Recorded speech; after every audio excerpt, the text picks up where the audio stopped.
Ladies and gentlemen, we are live. Will you just look at it? Mr. David Icke is next to me. Really excited for this opportunity. This has been something that I've been working on for years, and Mr. Icke is extremely busy, so this opportunity is fantastic. And we're going to talk today about the Illuminati matrix and the serpent, the gods that overlook the pyramid of reality, the biggest secret. Infinite love is the only truth. Everything else is illusion. Now, today's guest needs no introduction. This individual has shattered the paradigm of millions and broken the firewalls of control that binds the mind in the matrix. This person is so controversial, the entire country of Australia banned him from entering their borders. Researcher, lecturer, wizard of words, footballer, broadcaster, author of over 24 books, thought expansion expert, Mr. David Icke. Now, today we are going to be discussing the clandestine control grid of the matrix through vibrational frequencies, visible light and technology, even 5G. The Anunnaki, are they the real Illuminati? The Watchers, are they the reptilian? Are they the real shapeshifters? We're going to be connecting ancient scriptures, cuneiform tablets, petroglyphs that have been etched in stone from around the world and suppressed knowledge you have the right to know. Mr. Icke, you have done a fantastic job uncovering the Babylonian Brotherhood, the compartmentalization of the planet through bloodlines, DNA, big business, politics, and governments. People have heard bits and pieces of who you are through the mainstream media that loves to control the narrative. However, with that said, I would like to know more about you from you. I've been following your work now for years. You expanded my mind to the point of shattering my religious beliefs about, I would say, 13 years ago. And it was very hard on me at that time. It was actually very depressing for a while. And once I got out of that, I realized, oh my goodness, I am so much more than I used to think that I was. The world is so much more amazing. And it's also a lot darker on the other side of the spectrum. But then when you wrote the book, everything, Infinite Love is the only truth, everything else is illusion, that took me from a very dark side after I read The Biggest Secret, thinking everything is doom and gloom, to thinking, you know what, we have a chance, we have an opportunity, we are light, and we can persevere. So first of all, thank you so much for coming on the program. How the heck are you? And I've got David on mute here, so he has to unmute it every time. Turn myself on now, do I? You're good to go. I haven't been turned on for a long time. I have had quite a journey, to say the least, over the last 30 years. And, you know, it started out when some very strange things were happening to me when I was a national television presenter for the BBC and a national spokesman for the British Green Party. And some very paranormal things started to happen. Long story short, I ended up visiting a psychic just to see if she would pick up, I'd never been to one before, whether she would pick up what the hell was happening around me. And she appeared to, and told me I was going to go out on a world stage and reveal great secrets. And, you know, people will, you know, often listen to that and say, oh, a load of rubbish, psychics, oh, a load of rubbish. But everything I was told at that time, nearly 30 years ago, has happened or is happening in detail. So they have to explain that. And the explanation is that we live in a reality that is fundamentally different to the one we think we're experiencing. I mean, people talk about, you know, things being far out. Well, I'm sitting on a chair now that isn't solid. I have walls surrounding me that are not solid, as quantum physics has shown. It's an illusion. It's a holographic illusion.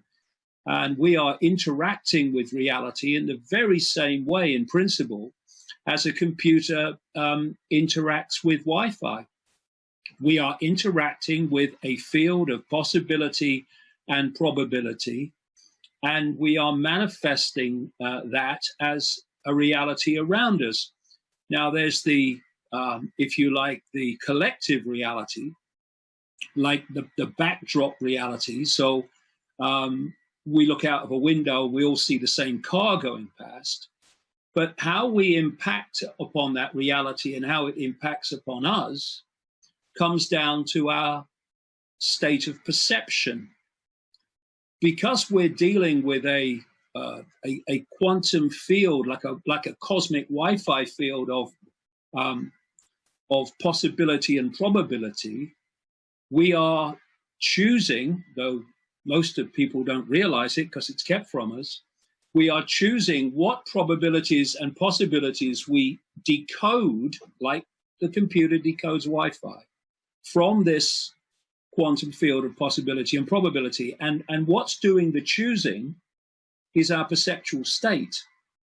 Because this is why someone who sees themselves as little me, I have no power, lives a life experience that confirms to them that they are little me and have no power. This is why certain things happen to some people and other things happen to others. Perception. If you have a perception of little me, everything is a frequency. Everything is a band of frequency. Every thought is a frequency. Every emotion is a frequency.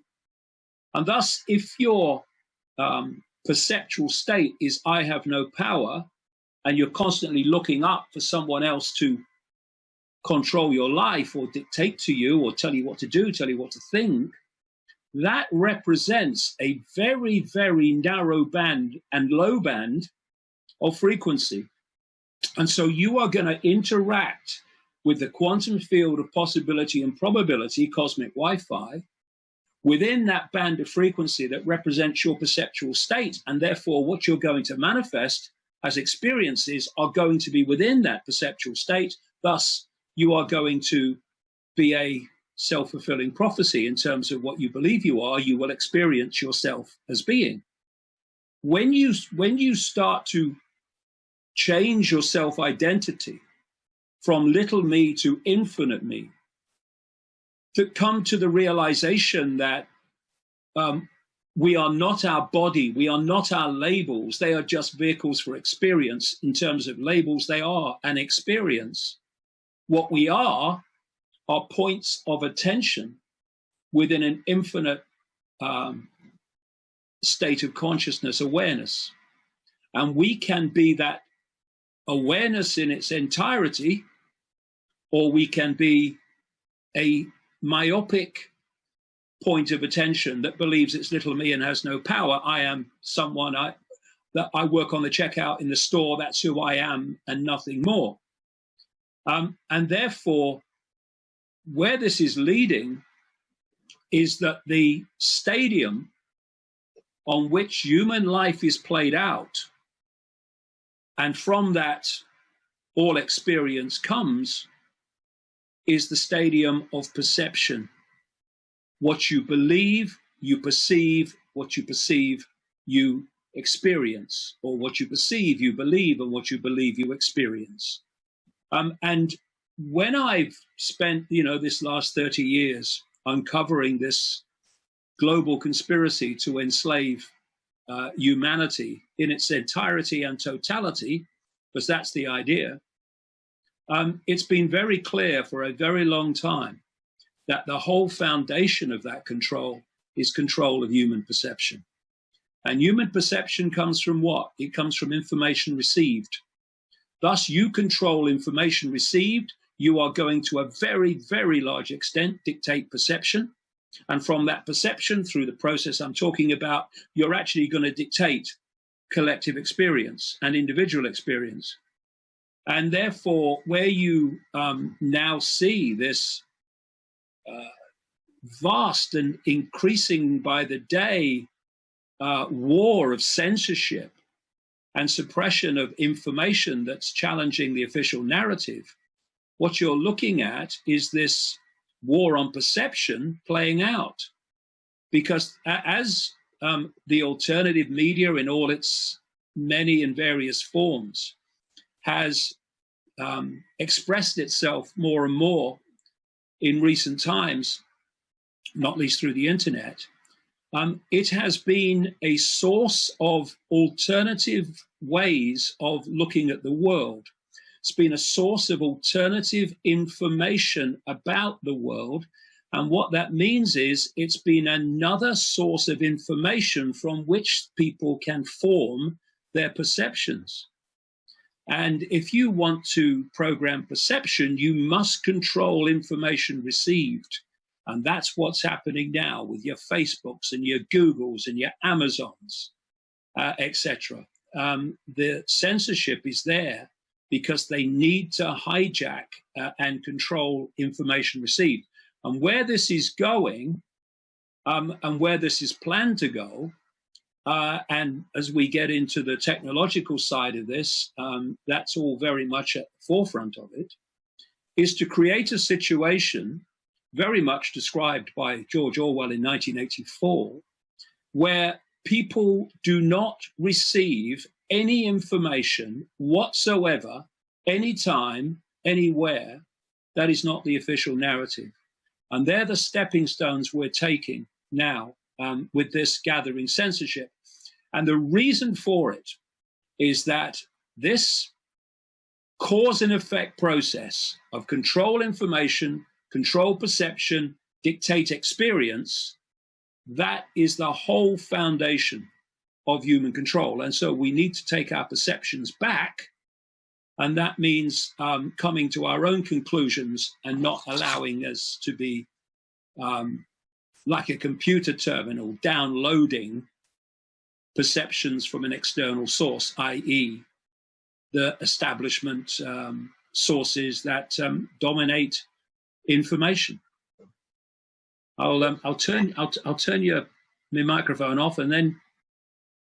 Great, thank you. And when we were talking before, folks, I just want you to know David is having some gremlins on his end with the computer, so he can't even see himself. And David, you look great, but you asked me before when we were talking if you could maybe just move the camera back an inch or two, because before it had your whole body and your whole head in there, and then when you were moving up a little bit, it just the very top part, is missing your hair part. Perfect. All right. So I would like to talk about this quantum computer that it seems like we are in a sense. When you look at quantum physics and you look at how nothing is solid, and they take something underneath a microscope and they can't get to that finite solid point because it keeps coming in and out of existence. When you look at fractals and DNA possibly being dual binary code, the electric universe, it all seems to be as if we're in some type of simulated reality. And then I think to myself, just as an example for people to use as a reference, are there 100 smoking men around a table that have the blueprint to the machine, and they're able to say, okay, on this date, we know what's going to happen because of all these, it's like the universal algorithm, I guess we can call it. And then they decide what gets out and when it gets out, and then they feed off of it. So I'm just going to call them the MFers, the money funders, those that love us so much. They have our best interest at heart, obviously. So with that being said, you've done so much research in the realms of shape shifting and vibrational frequencies. And I know we only see 0.01% of the electromagnetic light spectrum, so they can come in and out of these dimensions. Like, do you think that they've always been there, or do you feel that they hijacked who we were at one point and have genetically manipulated us throughout the years to just continue to feed off of us?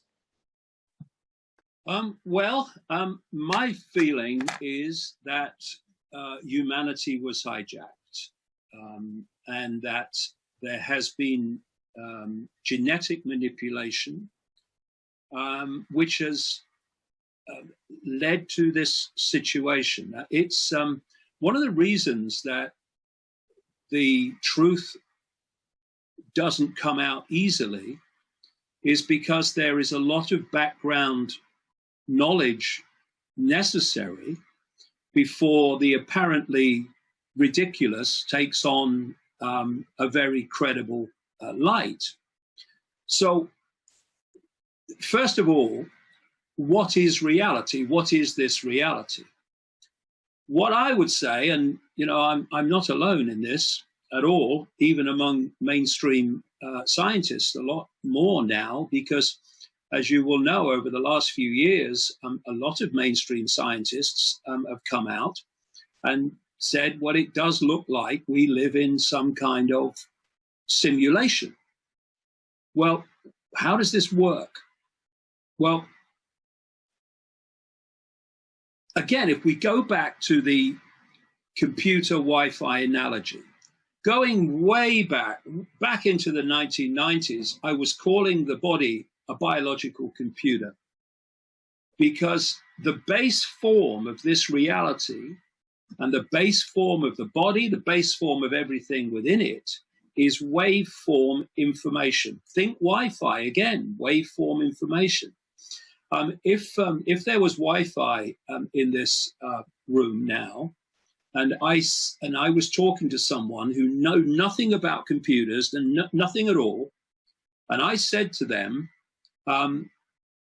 in this room is a field of information, radiation information, vibrating information, which you can tap into, and someone in South Africa or Australia or America can tap into the same field, and they can experience a worldwide reality. People who knew nothing about computers would say that was crazy, ridiculous. They'd say things like, well, where is it? I can't see it. Where is this field? But you say the same thing now to people who are well aware of Wi-Fi and computers, and they will say, oh yeah, Wi-Fi, computers, yeah, I understand that. And the only difference between that's ridiculous, that's crazy, where is it? And yeah, I understand that, yeah. The only difference between the two is knowledge. Because people now know about computers and Wi-Fi, just explaining that there's something in the unseen called Wi-Fi, which then you manifest on the screen as a completely different reality, that is okay, because they understand it. Well, our reality is just the same. In principle, I mean, one of the things that's very clear is that this technological smart reality that's unfolding around us is actually a technological plagiarism almost, copy of the very reality we're basically experiencing. So take the body to be a biological computer, which is interacting with these cosmic Wi-Fi fields of information, which have encoded into them constructs, which is why we all see and experience the apparently same reality. But the foundation of it is Wi-Fi. It's waveform. And if you look at what the five senses do, they take waveform information, they turn it into electrical information, they then communicate it to the brain, which decodes it into digital holographic information, which is the world that appears to be outside of us, but is actually inside of us. Just like, you know, the World Wide Web is inside the computer, but we see the manifestation of it on the screen and it appears to be external, but it's actually inside the computer that decoding process is going on. It's the same with us. So if you think of the ear is picking up waveform sound waves, turns them into electrical information, communicates them to the brain, which then turns them into the sounds that we think we're hearing. It's the same with sight and all the senses.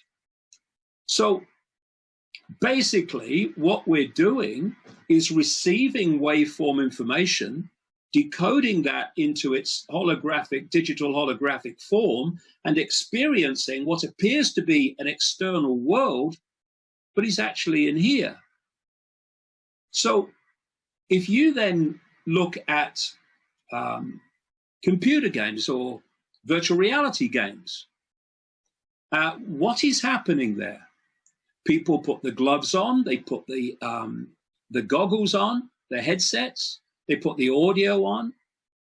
And what's happening is the game, the virtual reality game or whatever, is feeding via these connections information to the five senses.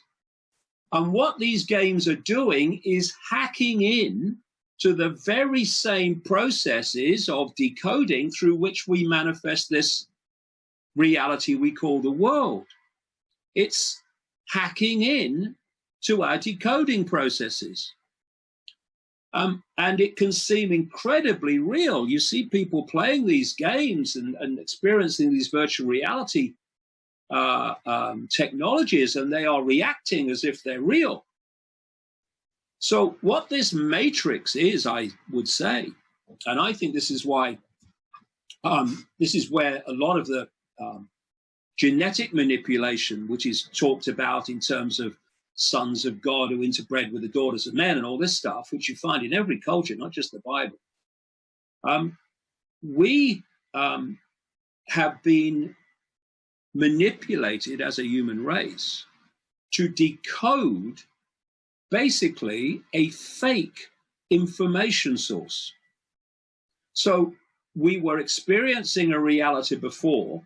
This goes back thousands of years very clearly as we perceive time, another illusion. And we were therefore experiencing a reality from that information. But just as a virtual reality game hacks into the decoding processes of the body, so this matrix, this fake reality, which we are now, I suggest, experiencing, just like in so many ways the Matrix from the Matrix movies. I got to jump in on that real quick, David. Let me just turn you on. Turn me. Just one quick question on that. How did we get stuck in here?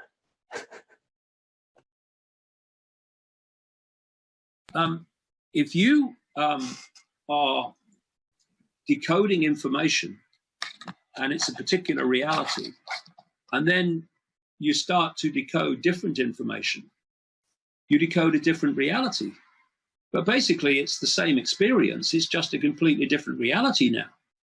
And, you know, this genetic manipulation, I say, actually tuned us in to this fake reality.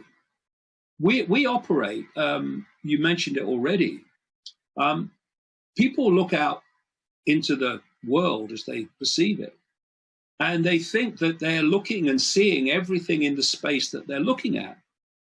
What we see when we look around is a fraction, a laughable fraction of what exists in that space. According to mainstream science, the electromagnetic spectrum, which is far more than we can see, is 0.005% of what exists in the universe. Some say it's a bit more, but not much.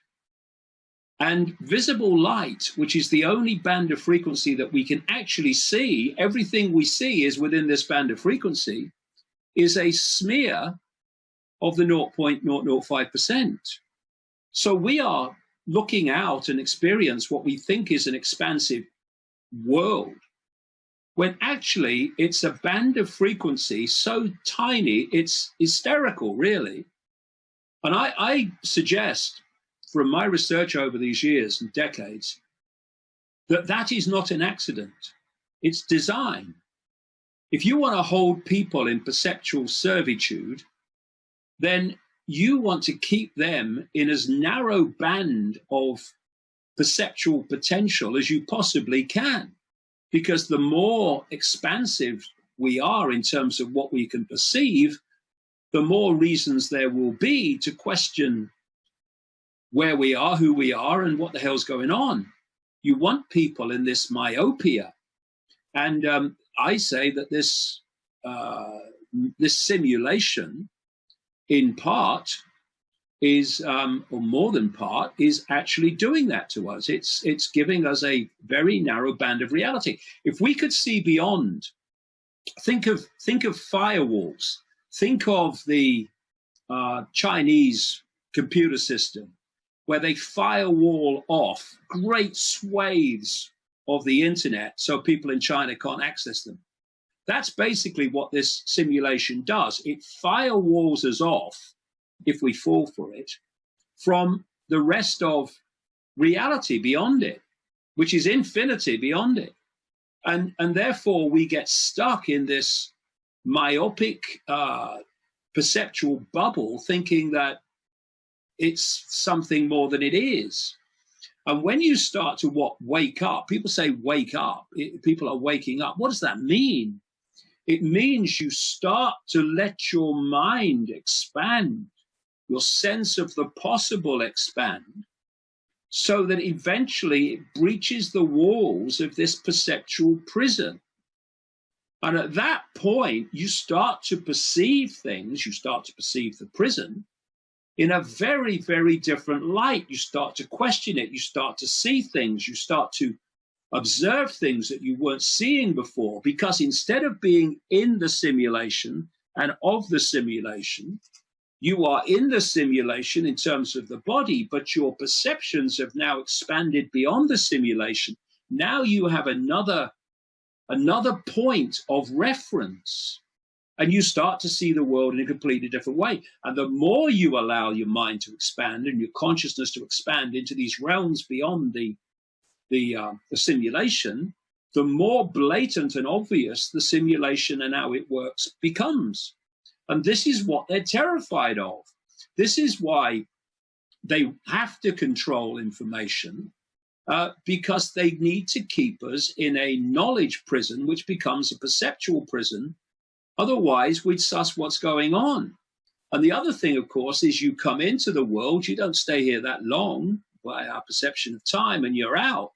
The idea is to get them in, exploit them and get them out and get another lot in, and let none of them stay around for long enough or have access to information expanded enough to realize where they are, what they are, and what they're actually experiencing. And this is why, again, through the ages, since this hijack began, the people, that authority, whatever era, whatever culture, the people that authority are most terrified of are the seers and the shamans and the people who can have access to another reality, to therefore give a different fix on this reality. They're the ones that they're terrified of. And that's why when the empires of Europe, dominated by the British Empire, went out and colonized the world, they absolutely targeted the shamans and the carriers of the ancient knowledge and the people who were out there beyond the simulation, who could see beyond the prison, if you like. They're the ones that they're terrified of, and they're still targeting them today. I'll turn myself off a sec. You can speak. Now, I just got back from a trip in Moab, Utah, and there are these petroglyphs out there that show these cataclysmic events that took place 1,300 years ago. There was a huge solar flare, probably 10 times that of a Carrington event, that took people back to the Stone Ages. But it also shows these petroglyphs that look robotic in nature, some that look as if like a mantis type being. And you've gotten into the reptilians quite a bit, but have you ever looked into other types of beings? Have you heard about the ant people that saved the Navajo? And could there be good and bad factions of these Anunnaki? I'm wondering if the Anunnaki and these ant beings are one and of the same. And I just want to add one more thing to this. There is a petroglyph in Utah, the ancient petroglyph, that shows a giant mantis looking being. And it looks eerily similar to what I feel that I saw when I was just a baby. And I can still remember it like it was yesterday. And I was in my crib, and I've confirmed this with my parents, the room. Like, I didn't confirm that what I saw in the room, but I confirmed the room with my parents by describing what it looked like. And to make a long story short, I moved out of that place before I was 2 years old. So I know I was under 2 when I saw these things. But then I've seen other places that, like in a place called Sankawi, New Mexico, that looks like it could be over 10,000 years old, where these caverns were built into the mountainside. Reminds me of like an ant farm. So I'm thinking to myself, are the ant beings the Anunnaki, and are the Anunnaki the shapeshifters, the reptilians? Are they all one and of the same, but there's like different factions? I know that's a lot. That's a huge question, but I know you can keep up. Well, it's it's real simple, really, when you break it down, because it looks so complex. The world looks so complex. Everything looks so complex, but a lot of the complexity is there so that we don't see the simple truths behind it. So let's bring a simple truth in this question. I've just described that how we can see a tiny, tiny, laughable fraction of frequency, and that's what we call the world. Look at the diversity of form within that narrow band of frequency. Look at the diversity of form in the human race. Look at the diversity of form in the animal kingdom, the insect kingdom, the kingdom of nature. Look at the extraordinary diversity. It's amazing. And it's a tiny, tiny band of frequency that we are perceiving. So now imagine what exists in terms of diversity beyond the walls of this visible light smear of reality. I mean, it's almost incomprehensible. And when people like me talk of non-human entities manipulating human society, it's testament to the scale and depth and profoundness of human perceptual programming that people think it's hilarious. When actually, when you look at the possibility for different forms and expressions of life within infinity, it's absolutely obvious that infinite different forms of non-human life exist. Look at the night sky, for goodness sake. And you're looking in the night sky with that blaze of lights at a tiny fraction of the Milky Way galaxy. Never mind the universe, never mind infinity beyond the universe, because the universe is only one reality within infinity. So where you're describing these different forms of life, people will say, if they heard you say that for the first time, that's crazy, man. But actually, it's blatantly obvious that all forms of life are possible. And then you go to the next stage, which is all forms of perception and motivation are possible. And therefore, you don't just have this potentially infinite range of different forms that consciousness can experience. You have this infinite range of the attitudes, mentality, motivations of that potential infinity of form. So you're going to have non-human forms, whether they take a reptilian form or a what they call the greys, people call the ant people, or these other different forms of non-human, quote, intelligent life. You're going to have the whole range of possibility in terms of benevolence to malevolence.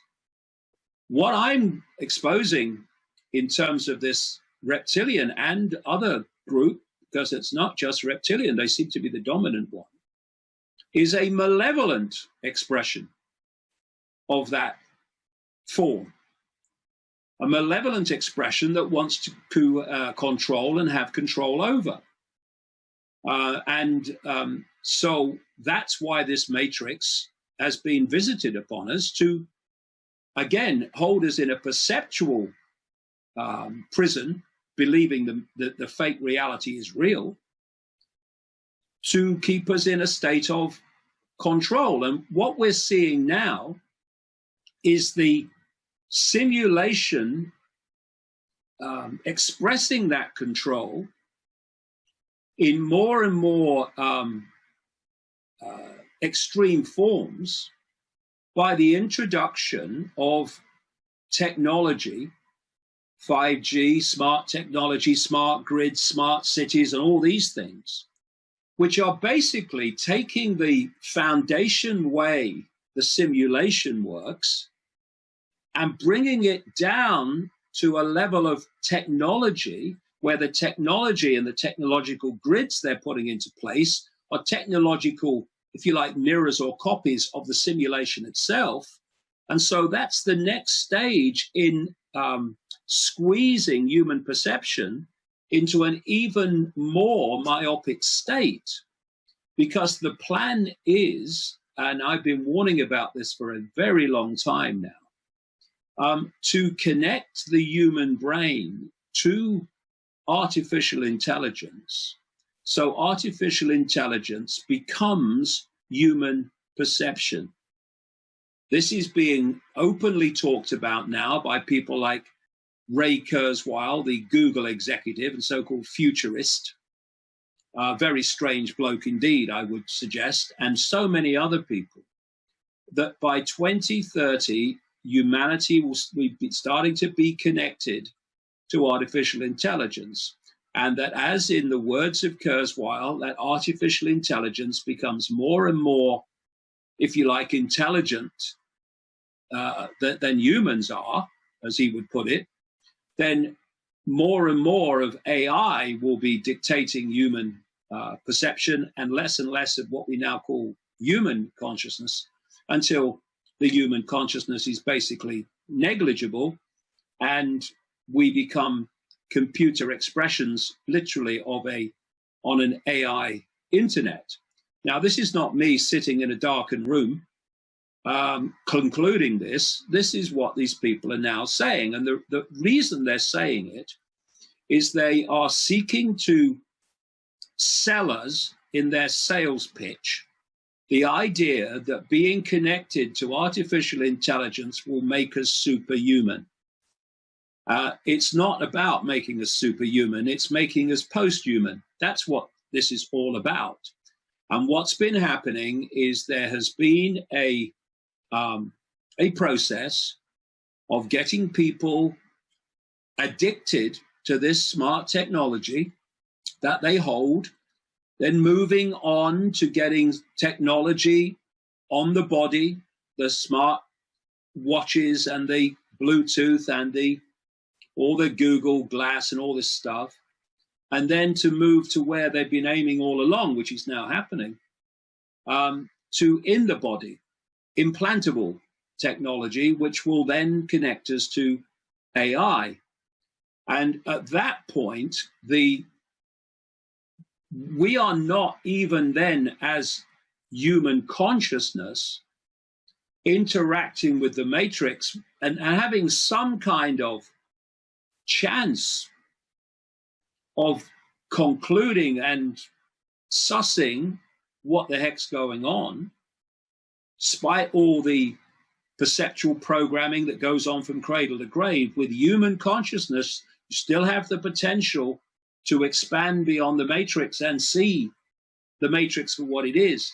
This next stage is to dispense with human consciousness altogether and basically turn us into terminals of AI. And to make this grid work, to make it operate, make it possible, they have to have communicative power of 5G or higher.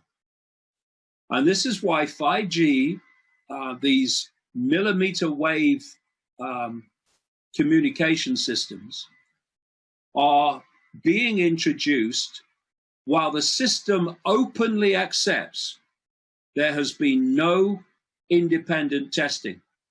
There were, whether you saw this a few weeks ago, there were telecommunication industry representatives on Capitol Hill being questioned about this. And in one particular exchange, they were asked, how much money has the industry spent on testing the safety of 5G? And the answer was nothing. And then you saw the presentation some years ago by the head of the Federal Communications Commission that's supposed to protect us from the telecommunications industry. where he was not only accepting that they weren't going to wait for testing and research because there's too much money to be made, in effect, that they were just going to roll it out. They weren't going to wait for regulation, but would slow it down. And he was bragging about this. Now, the reason that 5G is not being independently tested, because if it was, then it would never be allowed to be played out. This is weapon grade technology. This is a weapon.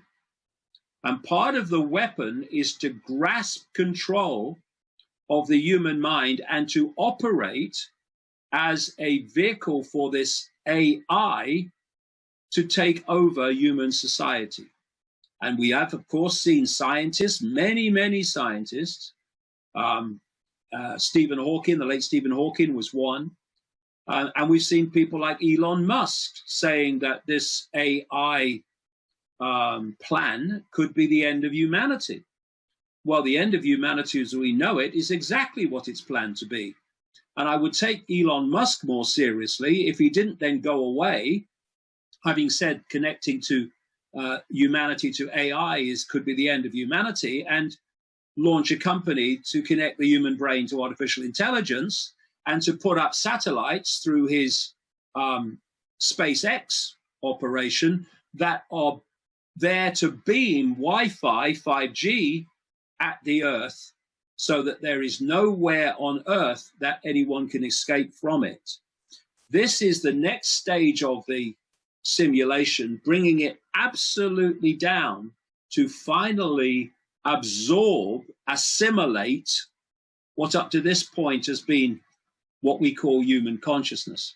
So this has been a step-by-step process, and it had to get to this point because it's so far out, it's so extraordinary, it's so ridiculous, that until it was in people's faces, they would never accept it, or most people wouldn't. So we're in a time now that is extremely dangerous because they're closing in on the end game, but also brims over with potential to put a spanner in this works, because people are increasingly finding it more and more difficult, still not the majority, but more and more, to go into denial about the way the world's going and how the world's changing and for what reason. I would like to talk about 5G a little bit more in detail. Now, I've been doing a lot of research on the actual frequencies that they use, and some of these frequencies are in the 30 gigahertz range, which is 10 times the level of a microwave. So you're up there in the millimeter range, and there's a lot of different applications that this 5G, fifth generation communication is supposed to offer. Now, I've also heard things that 5G is going to be able to decipher whether somebody is extraterrestrial or hybrid or not. There's a lot of information and I'm sure disinformation out about 5G. Now, the technical stuff I can read about. I can look at the white papers. I do know that Elon Musk recently did an FCC request for launching of thousands of satellites in very low orbit, extremely high levels. I mean, the gigahertz range is insane, and they're wanting to use like a K-band. It's either V-band or K-band or both. So very interesting. Now, with the satellites and all the other stuff that we're talking about, let me just give you a prime example. My phone here, if it's not on airplane mode and it's in my pocket, I've got an EMF detector I can put next to it, and this thing's pinging off of cell towers, and I'll get more EMF radiation on this phone than I would if I was standing next to a cell tower, at least based upon the projections around the 850 megahertz. Now, if I'm standing right next to a cell tower where the antenna is, that's a different story. But people are radiating themselves with their phones, and they don't even realize it. Now when they're moving up to 5G, that's a whole other level. That's in the millimeter range. So do you think that once they activate 5G, that they will be able to also influence the emotions of entire towns or entire areas based upon the frequencies? I've been writing about that for a long time. That's exactly what they can do now, but with 5G will be able to do on a much more extreme scale. Let's just look at some of the things this frequency band of 5G is already used for. It's used by the American military to scatter crowds of protesters, because they send out a frequency in this range, and it gives people the feeling that their skin is on fire, and they scatter. That's the range that we're talking about. It's a weapon. And the reason that people feel that sensation in the skin is that the skin, indeed the entire body, is an antenna. We are interacting with the cosmic Wi-Fi. We are an antenna. DNA is a receiver transmitter of information. And you can change DNA by the information it decodes and receives, because that decoding changes it. And when people have, talked about genetic manipulation, and they talk about sons of God who interbred with the daughters of men, I say, I'm not saying that didn't happen at all, but I say that's overwhelmingly symbolic. The human form and the way the human form receives and transmits has been manipulated en masse in the past, I say, by this same process. If you can broadcast on the frequency band that DNA receives and transmits on, then you can change DNA. You can change DNA and the way that DNA transmits and receives. So you can, for instance, be receiving and transmitting, as a simple analogy, radio station A, and then your DNA can be manipulated externally in the way that I'm talking about through frequency, which tunes it to something else. Now it's receiving and transmitting with radio or TV B.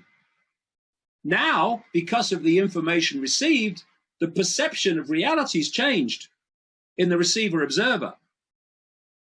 And so this 5G is designed to, with the AI connection, to completely hijack human perception, human thought, human emotion, human reaction, human response, all of it.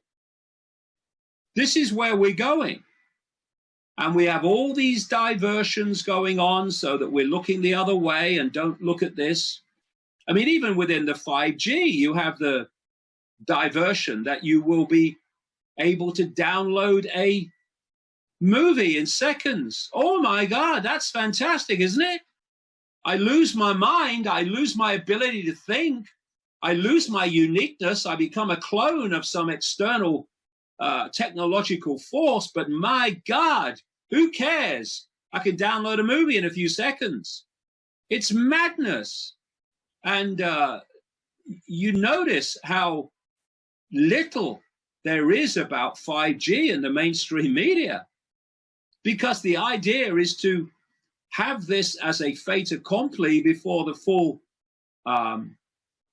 consequences of it become clear. And consequences of it will become clear in physical consequences because of the power of 5G. I mean, the body organism is, as I said earlier, its base form is a waveform radiation information field.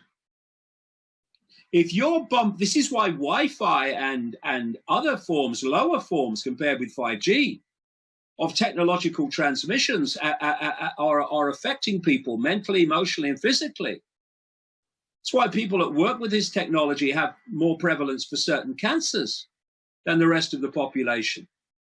And other things that are appearing. I'd like to jump in on that real quick. Yeah, go ahead. I just want to make a comment on that, and I'm sorry to do a pattern interrupt here, but I think it's important because we're talking about 5G here in this application, and now that we've got thousands of these very low orbit satellites that can shoot very high powered beams in the gigahertz range, and like you said, nobody can get out of this, or maybe very few people can get out of this. Now, I'm just going to do a LARP session here, folks. I'm going to do a live action role playing here, so I need to do a quick disclaimer. LARP session here. What if all these towers, because if you're getting hit with 30 gigahertz at 0.000000001 watt, it's probably not going to hurt you that bad. Okay, I'm just saying. Now, if you're getting hit with that same frequency at 1,000 watts or 100,000 watts, then I don't know what's going to happen. But that's what. So I'm just thinking, what if they decide to go underground for a day or for a week and just crank everything up full blast, and then decide, oh, okay, let's go back out, turn it back down, versus, nuclear bombs are going to have radioactive isotopes that are going to be scattered throughout the planet. So it'd just be a lot easier to clean up. So it's kind of something spooky to think about. What if a bunch of terrorists decide to hack into these things and use them as their own agenda? It's bad news. I'm just saying. Once the infrastructure's in place that can broadcast, communicate this frequency band, then anything becomes possible. Obviously, one of the things, of course, with 5G is it doesn't travel well. Couple of things to that. That means you're going to have little boxes all the way down the street broadcasting this stuff, like outside children's bedrooms, etc. And the other thing, I don't know what's the story is in America. I can tell you what the story is in Britain. Fantastic numbers of mature trees in urban environments are being cut down here. In one city called Sheffield, thousands and thousands of mature urban trees with nothing wrong with them are being cut down. Why? Because mature urban trees are the worst nightmare for 5G, because it doesn't travel well. That's why they need the boxes broadcasting at very short intervals. And of course, these boxes are not going to broadcast millimeter wave frequencies at the level that will make you think your skin's on fire, because that's a much higher power level of this potential. But the potential to do that is there in the way that you describe. And of course, the effect on human health, the human mind, human emotions, human psychology, you can see a lot of people, if this is played out, who are going to start having mental and psychological problems. A lot of people are going to become electrically and electromagnetically sensitive, as many people have become in this technological world, but you're going to see massive increases of it. You're going to see repeating phenomena, which in the end people will not be able to deny has a common denominator cause. But the point is that once the infrastructure is in place, the technology is in place, they can turn it up as they choose, and it's cumulative too. The effect is cumulative. It's not that you have one dose. It's that you can't get away from it. You have the 5G in the home. You have the 5G in the street. You have the 5G coming from these, 20,000 satellites that they're putting up to beam it at every inch of the planet so no one can escape from it. This is an absolute technological control grid that is being constructed all around us every day.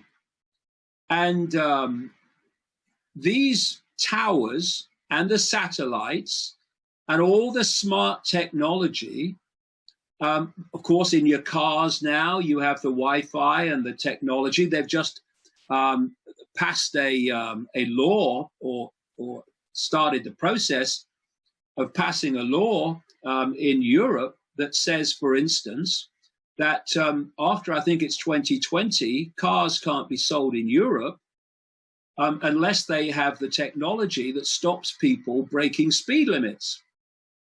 So the AI interacts with the speed limit broadcast in a particular stretch of road and won't let the car exceed it. What if you need to get somewhere fast for an emergency or something? Really explained. The point being that this technological grid is designed to control every area of human life and experience and choice and dictate that from afar. And with the playing out of it, the idea is that human freedom, as we've come to understand it, will not only be eroded, it will cease to exist. It's being eroded by the day, but the idea it ceases to exist. Now, what is necessary to appreciate the force, the mentality behind it, is to understand the scale of what is called evil that is involved here. You know, people find it hard to believe, because they would not do something, that no one else would do it. So we get, they would never do that. They would not only do that, they would not only are doing it, they would get off by doing it. Because just as you are, like I said earlier, have every potential for form, you have every potential human state of psychological perception. And one of those potentials is extreme, beyond comprehension, psychopathy. And if you look at the character traits of psychopaths, they have no empathy, they have no emotional consequence, no matter how much they make people suffer. They have no shame, they have no remorse, and doing and getting what they want is all that matters, and to hell with how that affects anyone else. Now, take that mentality we call a psychopath and multiply it 1,000 times, and you might get somewhere close to the mentality that's behind all this. So they would do that, and they are doing that, and they've been manipulating human society towards this all along. But that tells us something. If they had the power over us that allowed complete control just like that, it would already have happened. But they don't, because there is an indefinable maverick we call human consciousness and the potential of human consciousness. And the potential of that consciousness to perceive and to make decisions that are at odds with what is desired to control us.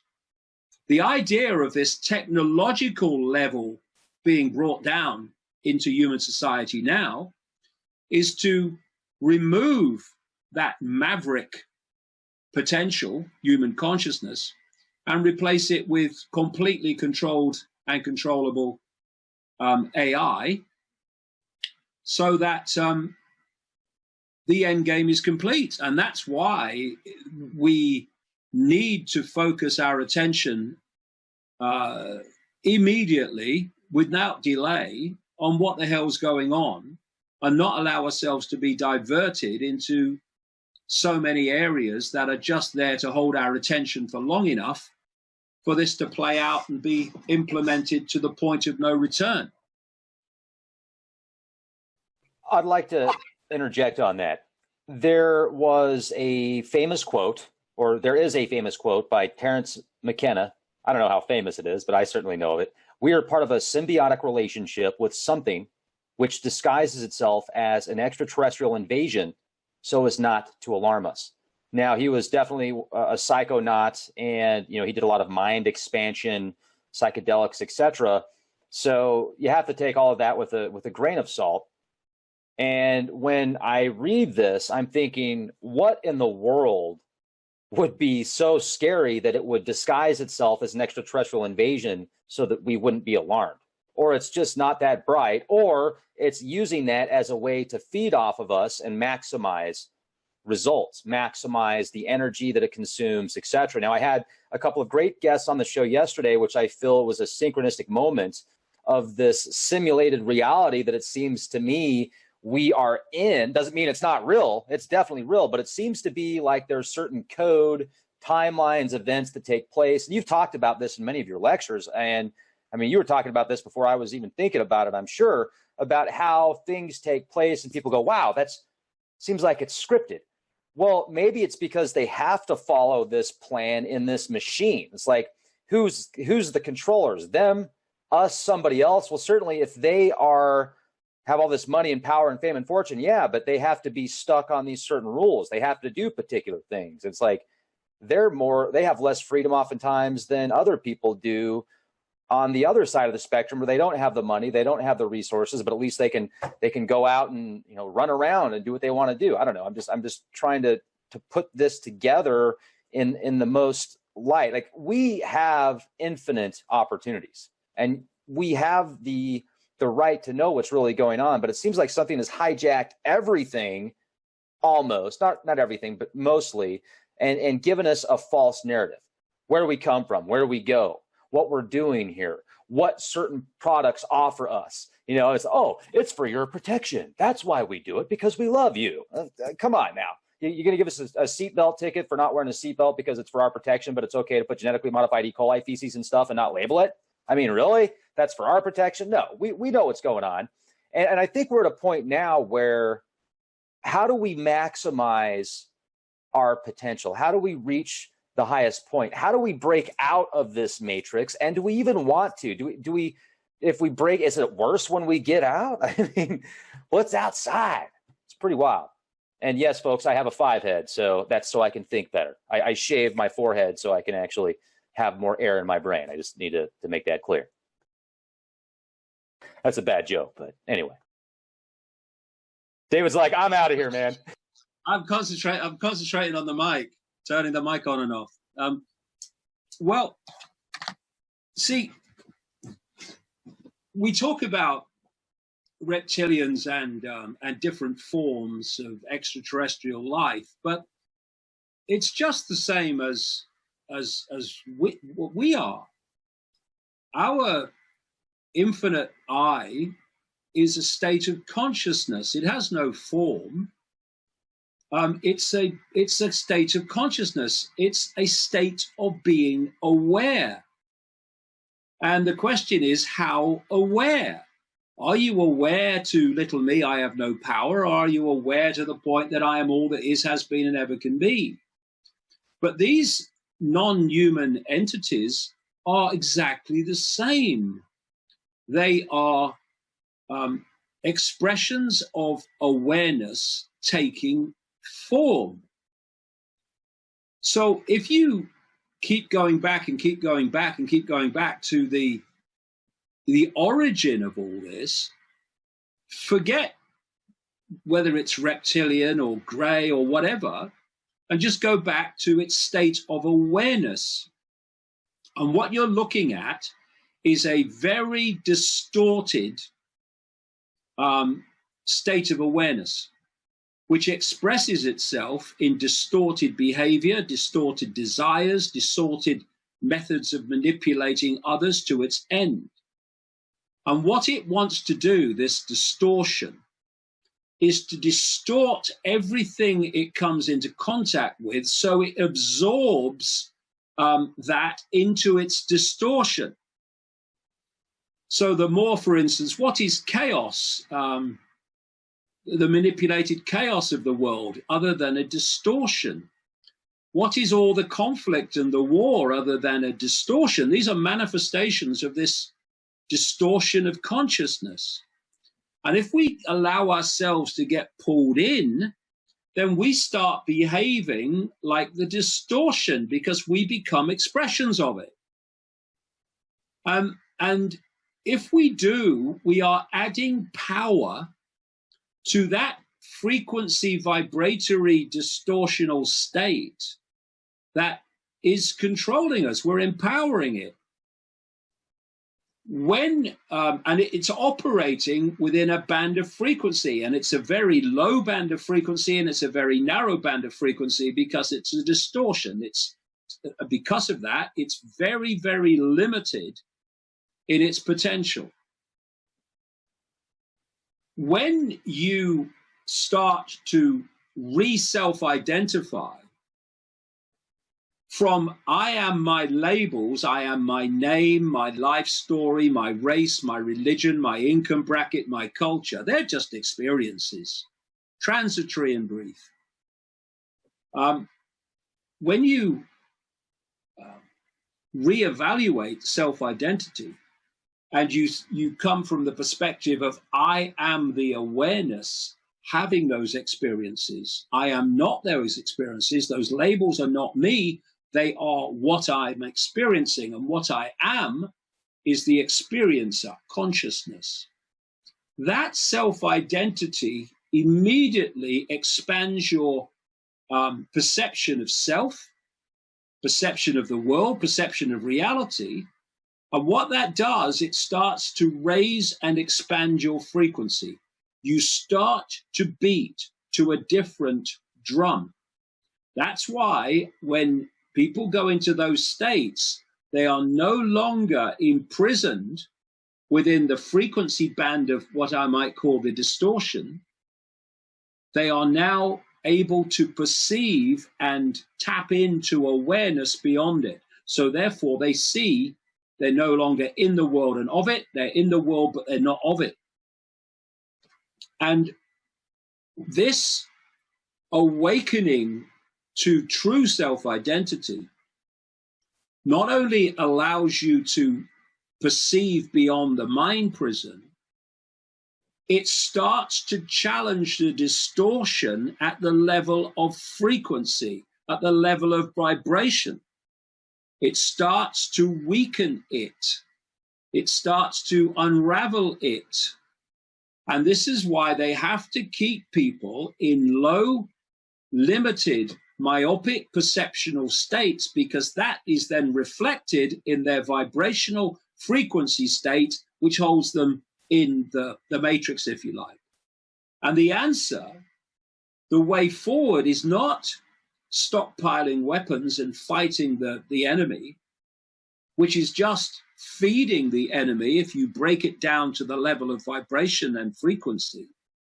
It's empowering the enemy because you are playing in the stadium of the enemy of hate and hostility and conflict and death and destruction. If we can, as a human race, start to put down the labels, stop identifying with them, enjoy them, but know their experiences, not you, and start to self-identify the true I, this collective vibrational impact will break down and make impotent these forces of distortion and what you might call evil, which are behind this global control. That's the way forward for me, because you solve problems by withdrawing the cause of the problem, not by running around trying to find a solution which leads to another problem, but by removing the cause of the problem. And the basic cause of the problem, apart from the full-on manipulation, is that humanity has fallen for the perceptual trick, the perceptual hijack. So it perceives itself in certain terms, so its vibrational state reflects those perceptions of self and the world. And thus, we spend our time, if you like, vibrating within the walls of the prison. So all the information we receive, all the perceptions we receive, come from within the walls of the prison. which again is why when people start to expand towards greater self, breach the walls of the prison, the perceptual walls of the prison, the information walls of the prison, and start to perceive, therefore, the world in a different way, that's why those people still in the perceptual Alcatraz see them as crazy and mad and dangerous, because they literally can't compute what those people are computing because they're not on the same frequency. So the answer is, and it may sound trite, it may sound simplistic, but then all genius is simple and all truth is at the end simple. But it's a transformation of human self-identity and all the vibrational implications that come from that that will bring this matrix down. That's what I'm working towards. Not just exposing the way it works, which is essential information, because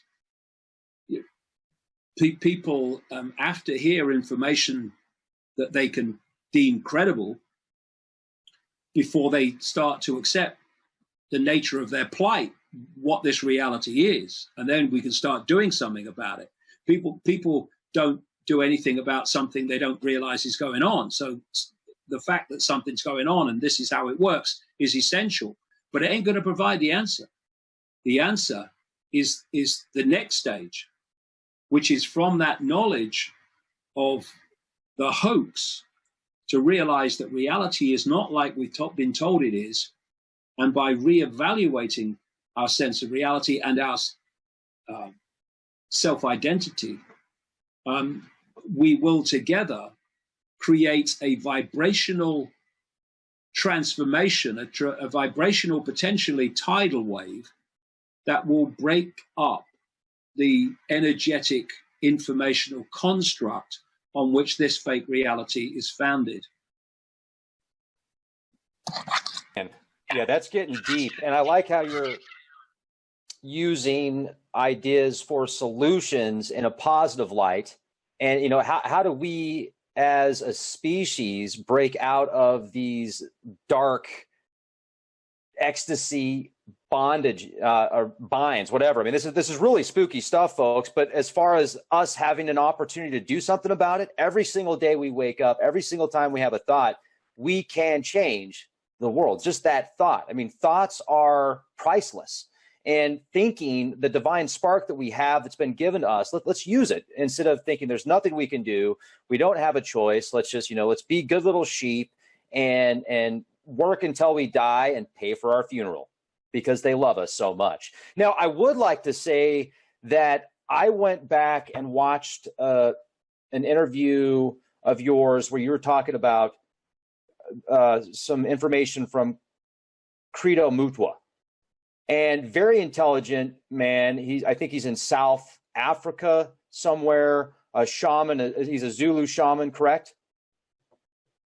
And okay, so he was talking about how at one point we were one being. We weren't male and female. We were one being, and then these space people came and they offered us a choice to go into the left tunnel or the right tunnel. One was blue, one was red, or something like that.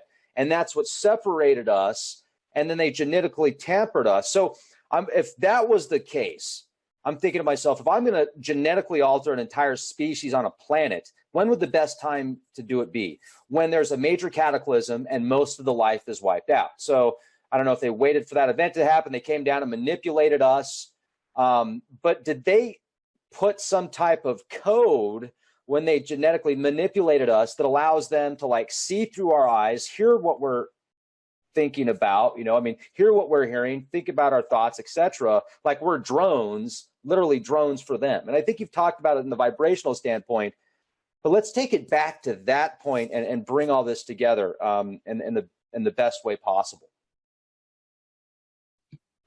Well, see, that's another point that I've not come to these conclusions about extraterrestrial manipulation of human society going way back by pulling it out of the ether.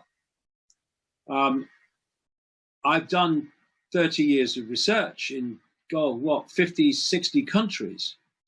And what you find is that whether it's religious texts like Sons of God and Daughters of Men and what have you, or whether it's the Zulus of South Africa or the Aboriginals of Australia and all these different ancient cultures, the theme is constant of an extraterrestrial, non-human intervention in human affairs which changed the direction of human society.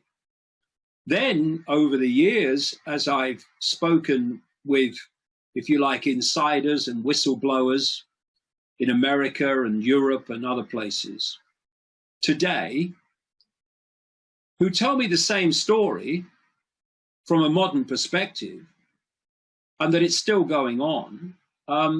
Obviously, this is not just some nutter sitting in a darkened room, smoking weed or something and coming to these conclusions. This is hard research and multiply confirmed sources of the same story. And, the common theme is that there was an intervention, there was genetic manipulation, and that basically they've turned humanity into, well, how appropriate, like a flock of sheep, like an animal farm. Another book of Orwell, of course.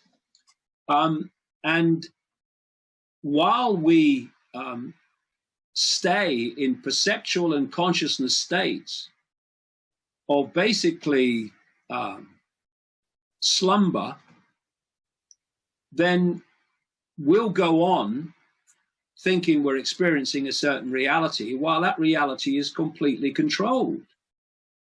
I mean, how did Aldous Huxley know when he wrote Brave New World in 1932 about all the genetic and drug manipulation and technology that we have now? How did George Orwell know about telescreens? How did he know about what are now smart TVs? How did another guy that another insider that I quote in my books, say in 1969, or describe in 1969, the internet? 1969. How did he do that? Because there are two worlds. There is the world that we experience and we think is the real world. And then there's the world that the control system lives in. And that is a very different world, A, in terms of its timeline, and B, in terms of its level of knowledge. So it may sound incredible. I don't really care if it does.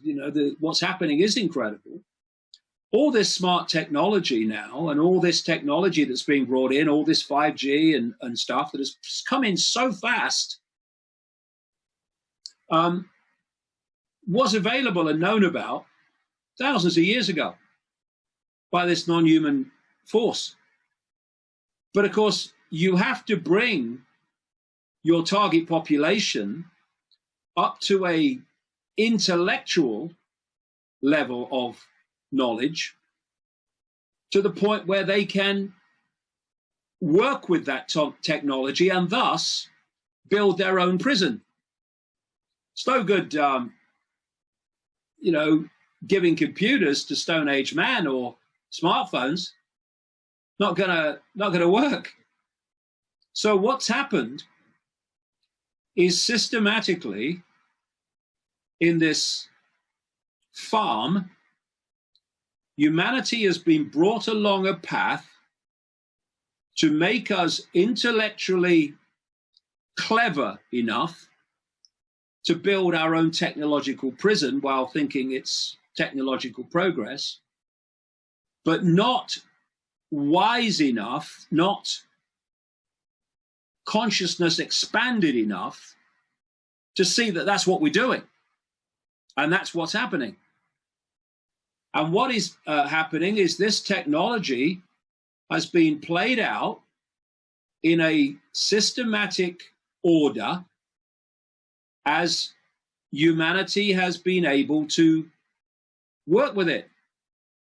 And as human technological knowledge increases and can understand more and more of the technological details, so this technology has been played out quicker and quicker and quicker, because it's coming out of the underground bases where the major ones, they interact with this non-human race in the lower levels of these very, very deep, what they call DUMBs, deep underground military bases. And this technology has been there, the potential for it anyway, has been there for a long, long, long, long time. And so it's coming out, and you have the cover stories. I watched a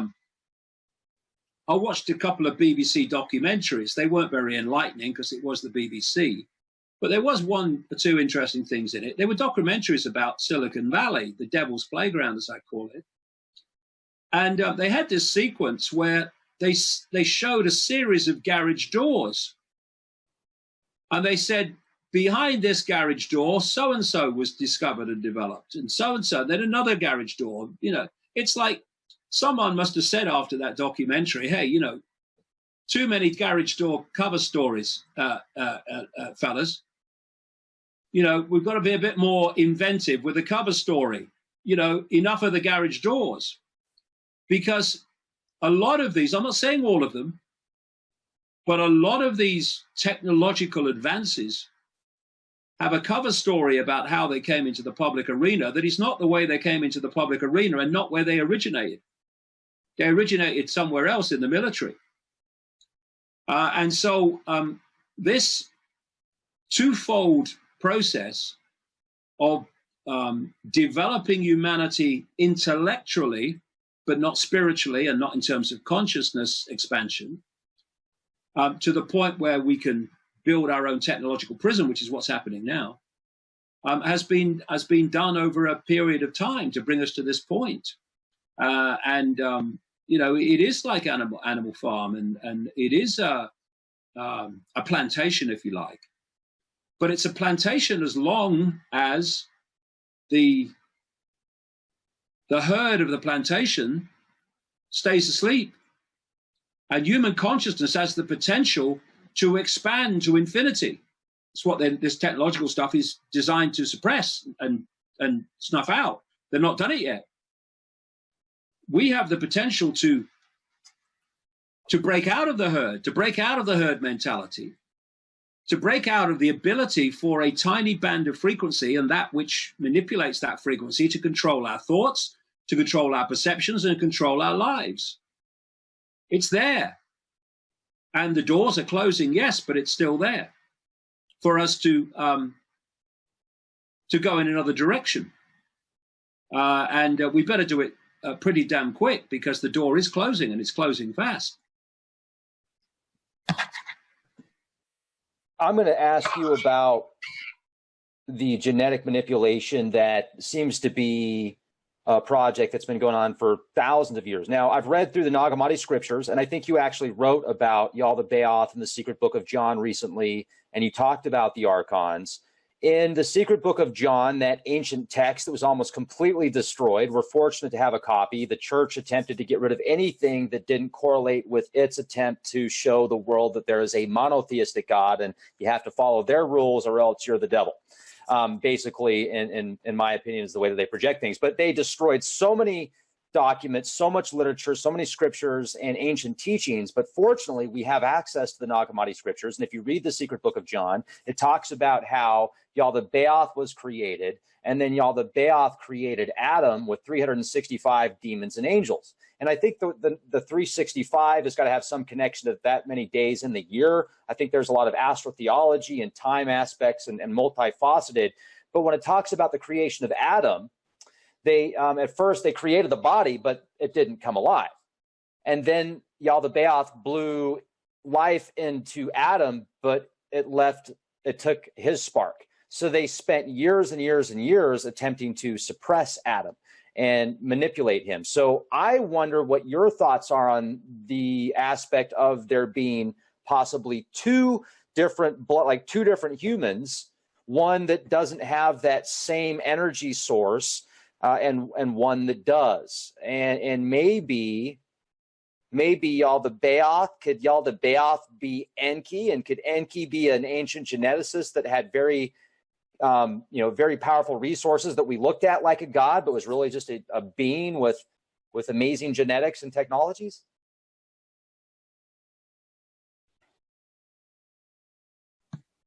Well, you could speculate forever about was he or was that they or whatever.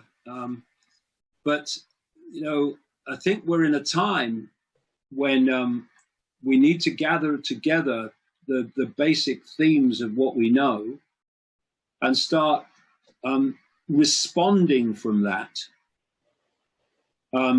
rather than trying to work out fine detail. It's interesting, it's very interesting, but we are in quite a simple situation, really. Our perceptual consciousness state is being systematically suppressed and contracted to hold us in a band of frequency which allows our perceptions and thus our reality to be controlled. We break out of that frequency firewall, and our potential is as infinite as we want to make it, and that potential itself will bring an end to the control system, which we are actually holding together.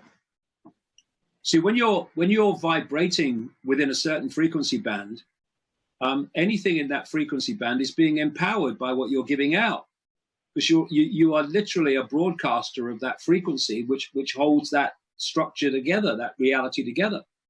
And therefore, when we are in these low vibrational states, we are actually feeding the matrix.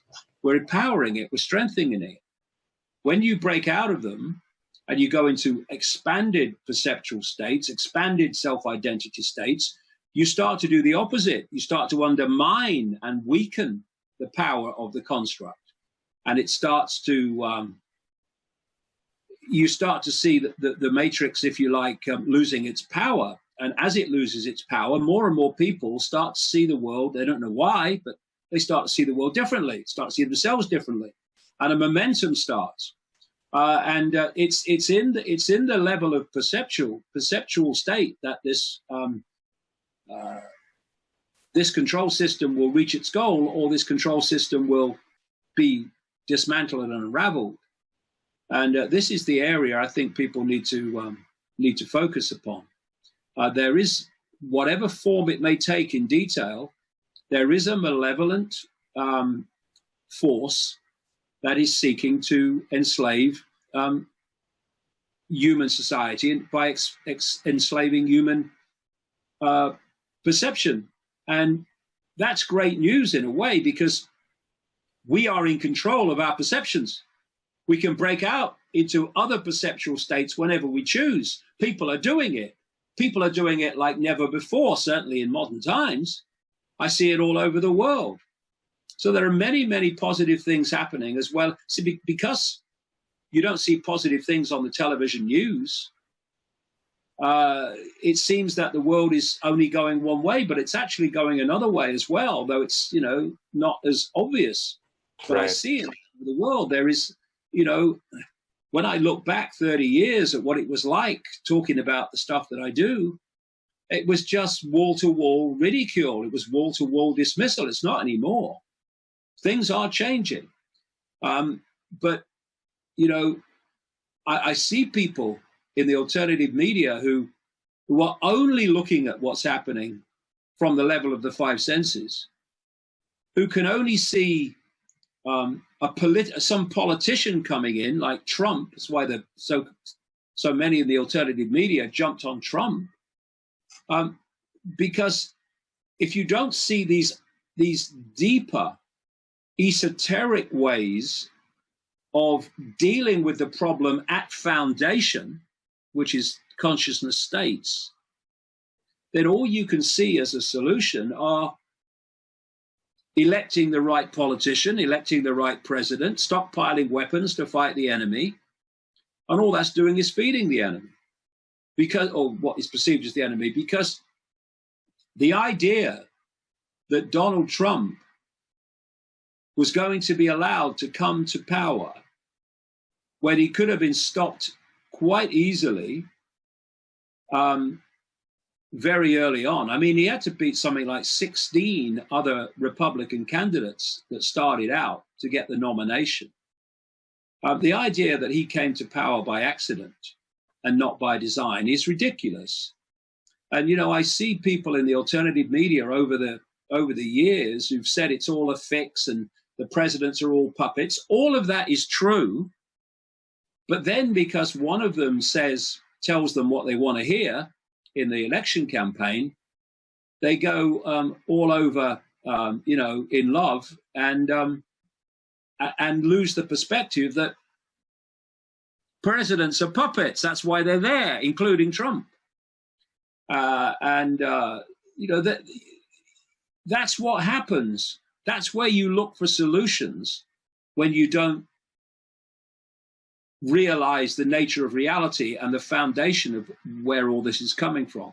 When you do, you can see how you can change it. And it's not by stockpiling weapons or electing Trump.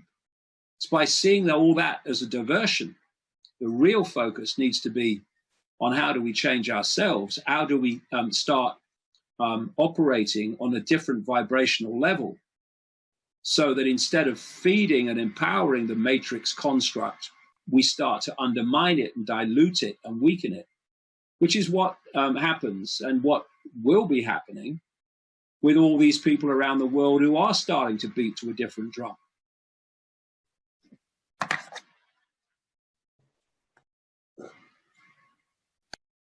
Well, some people think President Trump is a time traveler. Hello, ladies and gentlemen. You got to have a little fun, right? Because why so serious unless you're from Sirius? And we have the opportunity to make our own decisions. And I love what you just said, David. We can be the change. Be the change you want to see, folks. I say that all the time because it is so true. Do you want to see something different? Well, what are you going to do about it? Are you going to complain about it? That's cool. Yeah, it always starts with something.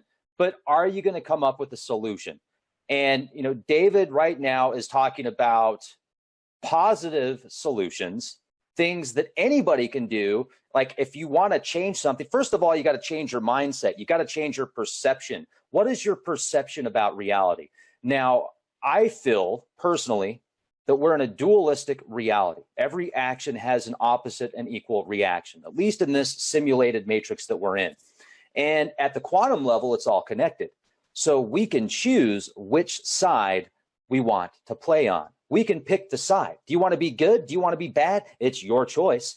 My conscience says, hey, let's pick the good side. Let's do the right things. I don't need a God to tell me what's right. I don't need a book to tell me what's right. I don't need a God to tell me what's wrong. I know for myself. And I think that we all have that innate within ourselves. I shouldn't say all of us. No, I take that back. I think that most of us have that. But then there are those people that have no conscience or lack of conscience. So I can't judge them. They can't even judge themselves. I can protect myself. At least hopefully I can protect myself from them. But it's a very interesting reality that we're in. And I think that right now with so many people around the world thinking, hey, there's something going on, something doesn't feel right, they're starting to pick up on it. These mysteries are being unveiled. And people are either accepting it or they're keeping their head in the sand, and that's totally their right too. Not everybody wants to wake up. Remember when, what's his name, said, hey, plug me back into the matrix. I want to eat this steak. I know it's not real, but it tastes so freaking good. I don't care. We've got a few questions from the audience, and I know we've gone a little bit longer than I said we were going to originally. Would you mind answering a couple of questions or taking a few questions from the audience? I know you're extremely busy, so, and you're still on.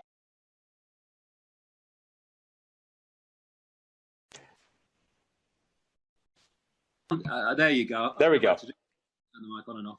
Yeah, I'll take a couple of questions. Yeah. Okay. No problem. Fantastic. The first question is, what is your take on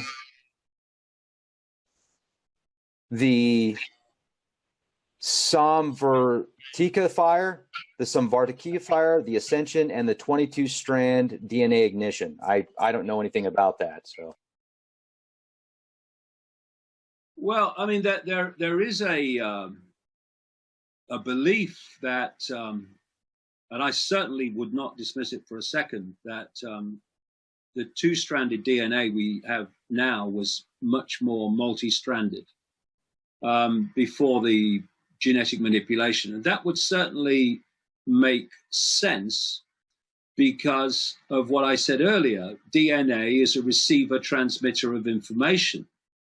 You know, if you had more transmitter receivers operating on a bigger range of frequency, your perceptual range potential would be dramatically expanded. And whether that is how it happened in detail, I would say the theme is absolutely right. As I mentioned earlier, that there has been genetic tinkering which has dramatically reduced the range of perception that is available to us in this world. When I first came across, a long time ago now, the fact that we can only see this tiny, ludicrously small range of frequency visible light, my first reaction is that's insane. Why is that? And then the more that I researched and uncovered this whole historic background and the genetic manipulation, it became obvious to me that it's by design. And who knows? I mean, as consciousness expands, in many ways, it's like if you don't use a muscle, it withers away. Well, if you only focusing attention on a certain tiny band of frequency, well, you know, other connections to more expanded realms and realities might also wither away and just cease to be operational, if you like. And the more that we expand our awareness, maybe these other antennae would start to be reawakened and remanifested, because, you know, in the end, you know, the body is a hologram. It's not physical. It's a hologram. It's like a projection of waveform information, just like the screen of the computer is a projection from Wi-Fi waveform information. And of course, the information on the screen, which has been decoded from the Wi-Fi field, is completely different to the Wi-Fi field. In the same way that as we decode this world, indeed decode our own bodies, which in their base form are also waveform information fields, we are taking the waveform information and we are decoding it, like the computer, into a very different state on our screen in here. And as we expand our awareness, well, there's a very good chance that these other levels of interaction with a more expanded reality, which have been, if you like, have gone to sleep through lack of use, will be reawakened. And we'll start to see that what we call DNA is a tiny fraction of what it potentially could be and what I think was at one point. Yeah, the DNA is incredible. It's a key to something. And, you know, when you talked about the bloodlines, these positions of power having specific bloodlines and staying within other bloodlines, it makes sense, because if it's all code, or if it acts as code and as a key to another realm, then they can control the narrative. How do you control the narrative? We can go all the way back to the Sumerian king list, which goes back hundreds of thousands of years, and the first kingship was descended from the heavens. So what's your take on that, folks? You can be the judge, but it does talk about these lifespans and these kingship rules of thousands of years before these catastrophic floods. And there's been multiple catastrophic floods. But when you talk about the Anunnaki, are the Anunnaki and the serpent seed, are they one another the same? Because these Babylonian stories, these ancient Sumerian tablets that have been rewritten and put in the Bible, and then they attempt to make it a monotheistic God. No wonder God has so many personalities, because they're talking about a multitude of gods, folks. It's like, wait, one day he's happy, the next day he's pissed off. What's going on? He seems to get so upset here. But anyway, I'm divagating for a minute. But also in these Sumerian tablets, David, there's this one that's called, and this is an Oxford translated ancient Sumerian cuneiform tablet. It's called Lugalbanda and the Anzu bird. And the Anzu bird is described as a dragon. And the Anzu bird actually scares the Anuna gods so much when it screams that they go hide in crevices like ants. It specifically says that. So do you think the dragons were real? I do. Well, anything's possible because of the reasons that I've talked about earlier. You know, our perceptions of reality are defined by our currently experienced reality. That doesn't mean it was always like that, and it certainly wasn't. But if you look at the correlation between serpent gods and royalty, for instance, it's absolutely in your face. The ancient Chinese emperors used to claim the right to be emperor because of their genetic descendants from the serpent gods. You see the symbolic correlation and connection between royalty and the dragon or the snake. You talk to Zulu shaman like Credo Mutwa, and he talks about the Chitahuri, the children of the serpent. You look at Central American myths and accounts, and they talk about the serpent gods. I mean, you know, it's so, I mean, I haven't come to these conclusions, you know, on the back of a matchbox. The evidence, if you put it together, is absolutely enormous. I mean, they've got, you know, books galore here full of it that I've written. And this whole royalty, I mean, why do we have royalty? Why did royalty exist? Why did aristocracy exist? Because they claimed their bloodline was different. Why do we call them blue bloods? Why was these particular lines considered the right to rule, the divine right to rule? It's interesting, when you go back to the origin of the word divine, you go back to diva, supernatural being. And these are the bloodlines of supernatural beings. They have a dual DNA, a dual information receiving transmitting system. Part of it is that which created them, and part of it is human. And we see the human expression of that, because if we didn't, we'd realize what was going on. But behind that human genetics is another genetics. These are hybrids, and this is where the whole concept of royalty and demigods came from. And when there was this transition from rule by royalty, by inherited royalty, to what we call politics and democracy, the bloodlines didn't go away. They just took off their crowns and coronets and put on business suits. And these bloodlines that control the banking system, the major corporations, the global media, governments, finance, and all the rest of it, they perceive themselves today as, if you like, royalty, the bloodlines of the gods, every bit as much as overt royalty ever did. And they interbreed with each other because they are seeking to hold this genetic code, this hybrid code. This is why royalty used to interbreed with each other and still does, and why the Eastern establishment families of the United States invariably interbreed with each other, because they are holding this genetic code. And a lot of these people will marry for genetics and then have their relationships they really want to have, unofficially.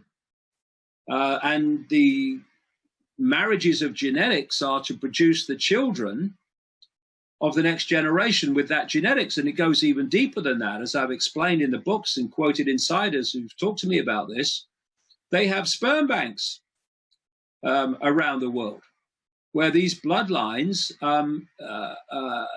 their genetics is artificially impregnated into people, women around the world, and they then give birth to children who grow up under different names. They're not called the classic names of the families, they're called other names. And these people then come to power in banking or politics, become president maybe. And because they're all called different names, people think that they are random people who just ended up as president or CEO of this company. When in fact, although they have different names, they're the same bloodline. The same bloodline as the major families of the cabal. And so these hybrid children are all over the place. This is how systematically it's done, because the genetics matter. They must not have that genetic code diluted by interbreeding outside of itself. This is where the blue blood interbreeding comes from, and keeping the genes up and all this stuff. This is what it's about. It's about holding this genetic code. Why? Because the code is a receiver-transmitter system. And the nature of the code dictates the range of frequencies and what frequencies it will interact with and receive and transmit with. And if the genetic code changes by interbreeding with the wider population, then that receiver transmission system changes. What it tunes into and can and cannot tune into changes. So this is why they're desperate to not allow their genetics to be diluted by interbreeding outside of itself. This is what all this blue blood, royal interbreeding, etc., has been all about. I would like to add something to that. There is, I'll wait for you to hit the mute button just because that echoing, thank you, sir. There is a very good friend of mine that is extremely well versed in Vedic astrology. And you give her your birth date with the date and the time and the location, and she will tell you stuff about you that you'll be like, okay, do you work for the CIA? I mean, how do you know all this about me? And she's like, well, I could do it. She's that good.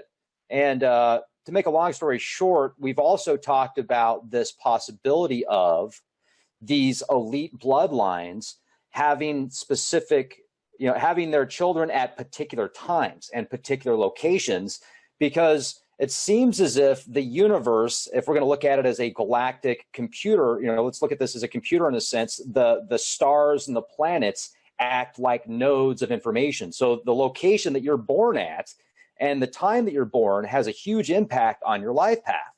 So do you think the MFers have gotten this to a science to where they can actually say, okay, if this person is born at time X at location Y, then we're going to get Z, which is exactly what we want. Like they can reincarnate as, through time and space in the particular bloodlines to maintain control?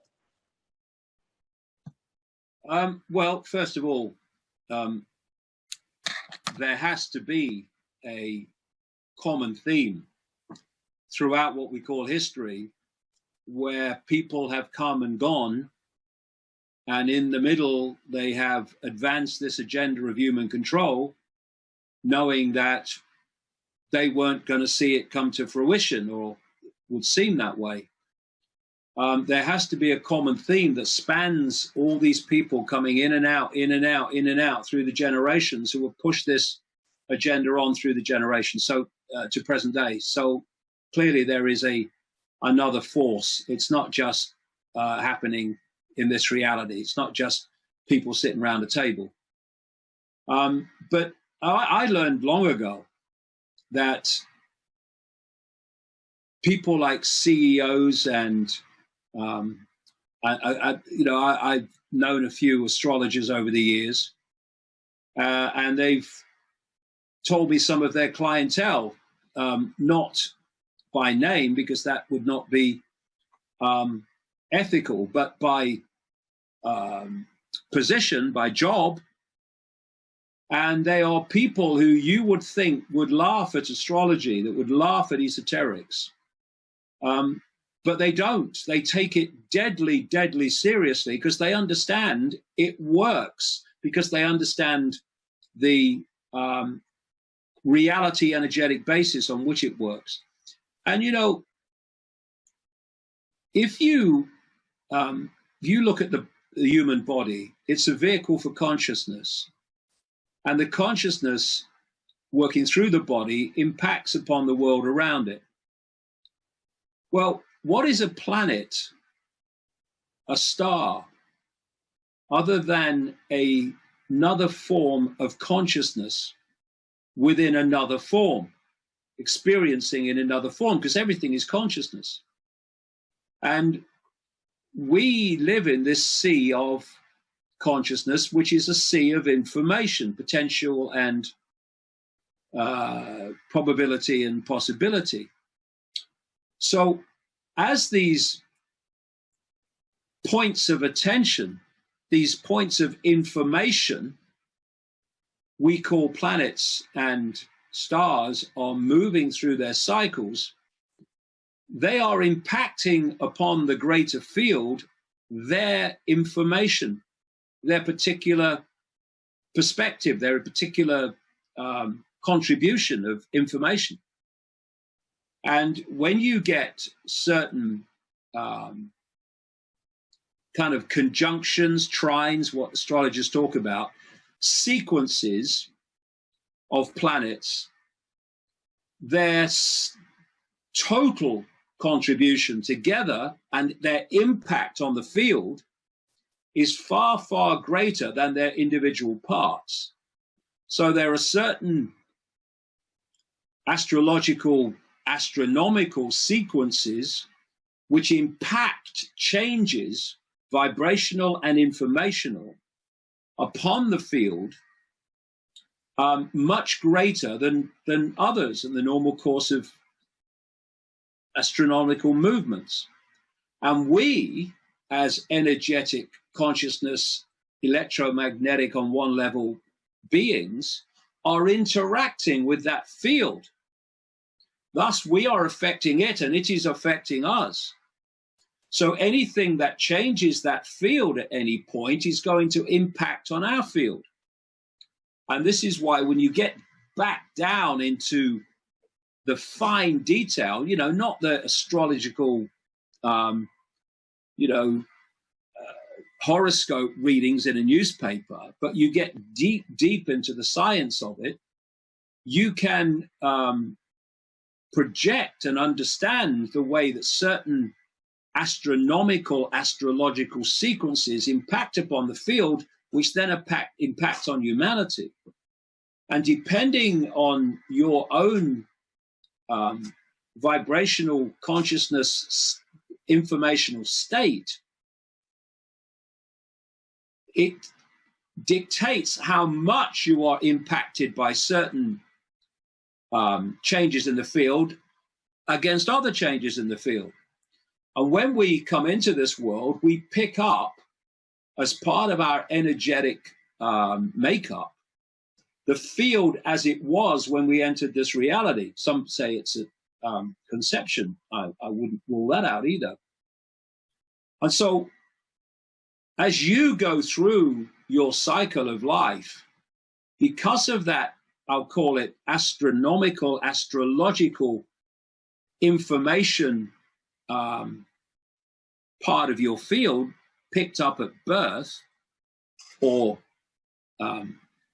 conception, you are going to interact with the changing field in a different way, and it's going to impact upon you in a different way to someone who came into the world at a different point in the cycle and thus inherited a different nature of the field at that time. And that's, for me, the basic foundation of how astrological changes affect us and affect some people at certain times of the year as against others. This is why, again, you see these correlations of people that have aptitudes of various types, gifts of certain types, abilities of certain types, who go into roles of certain types, who tend to be often born in the same astrological period. Okay, I'll turn you on, as they say. I've heard that saying before, that billionaires care about astrology, not millionaires, or that, you know, billionaires have personal astrologers, not millionaires. That's very interesting, and I appreciate you you talking about that. And I guess we'll just go with a couple more questions, and then, folks, we're going to have to let the man, the legend, Mr. David Icke go. He's extremely busy, but hopefully we can get him back on the program again sometime. What do you think about Tesla and his thoughts on frequency, vibration, energy? It's a great question. I think Tesla was spot on. I think Tesla was ahead of his time. I say ahead of his time. He was obviously tapping into something out there beyond the program that was giving him this insight. And if Tesla technology was used for the benefit of humanity rather than the control of humanity, we would be in a situation now where we'd have free energy, where so many ills of the world, environmental problems of the world would be sorted out, and sorted out relatively quickly. But what has happened is, because all knowledge has multiple applications, you can use a microphone to spread manipulation, or you can use a microphone to spread truth. The microphone is neutral, and knowledge is neutral. It just is. It's how you use it. And a lot of this 5G, or smart technology, smart grid technology, is actually Tesla technology, and they would have found it out themselves because of the reasons I'm talking about. But he'd sussed it. And there's an interesting thing about Tesla, is that when he died virtually penniless in a New York hotel room in 1943, the authorities took his work and went through it in great detail. And the man who was designated to do that was a man called John Trump. And that's the J in Donald J. Trump. So again, the idea that Trump is a maverick that came out of nowhere is just ridiculous. He's just part of another part of this whole network of manipulation. He's just another, well, he's a puppet, but he's not an off the street puppet and a maverick puppet. He's someone who also locks into this network. This is why he has got himself into such catastrophic financial trouble over the years, and somehow money appears out of nowhere to get him out of trouble. But yeah, that's an interesting kind of connection to Tesla. But he was a man ahead of his time, who foresaw the misuse of what he understood, and he was not wrong about that. It's certainly been misused, and one of the applications of it is energy technology, where they just fire a frequency and instead of a weapon, the frequency itself, the directed energy weapon, becomes the weapon itself. And I think there's a lot of more of that going on, which is blamed on natural phenomena than people realize.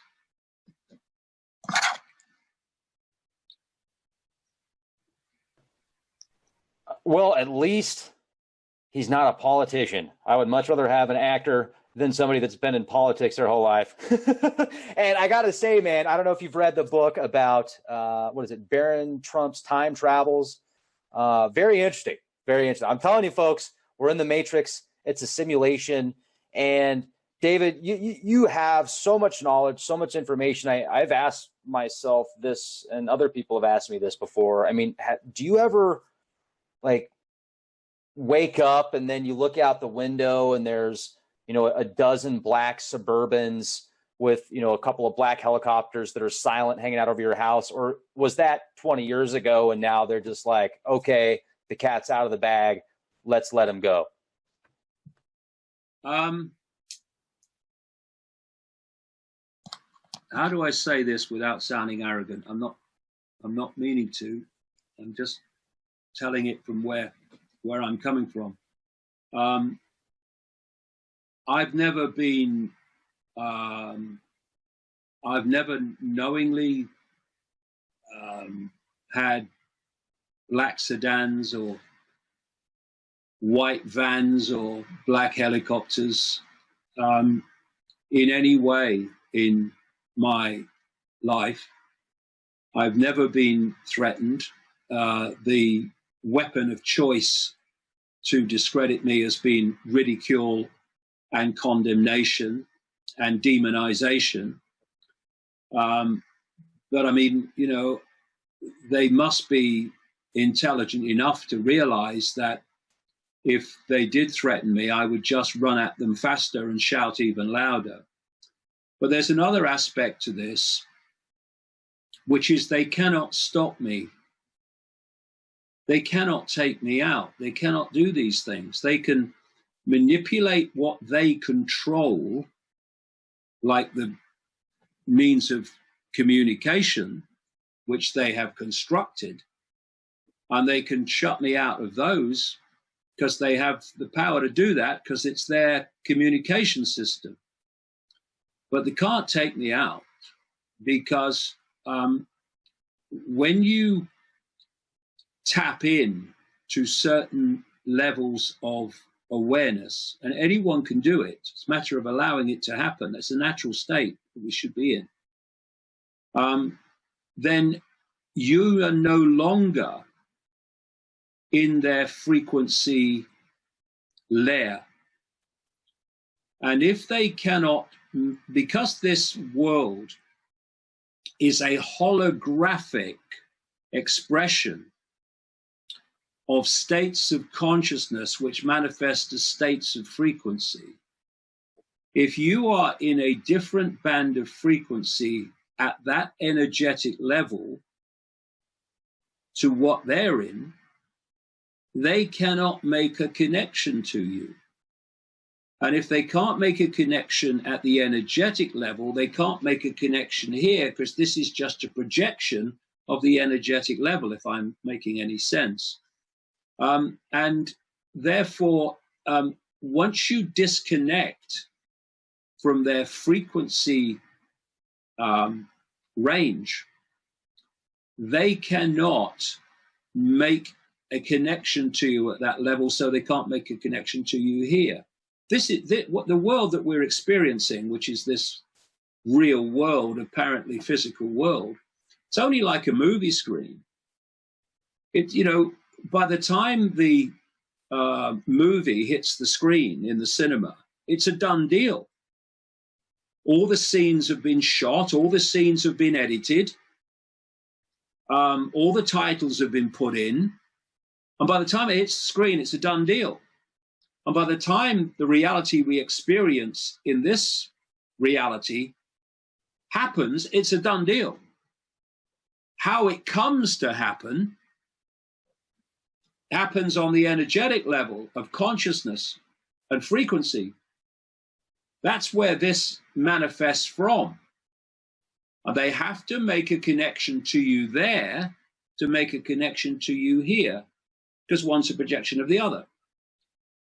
You can't change what's projected on a movie screen. You have to go and change where it's being projected from. And so because of that, because I'm not in their band of frequency on that level for where reality is projected from, they can't take me out here. They can't make that connection. They can't do it.